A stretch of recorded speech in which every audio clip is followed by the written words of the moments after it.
அவங்க அம்மா வீட்ல இருந்தே வேலை செய்யற ஒரு டெய்லர்.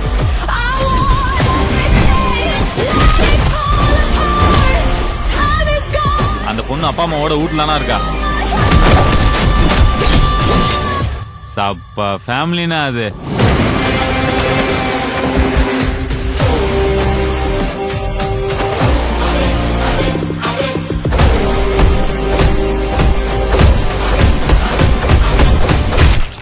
கராத்தே மாஸ்டர் பொண்ணா?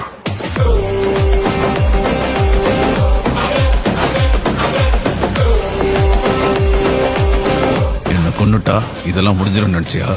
எனக்கும் மேல ஒருத்தன் இருக்கான், அவன் கண்டிப்பா உங்களை தேடி வருவான்.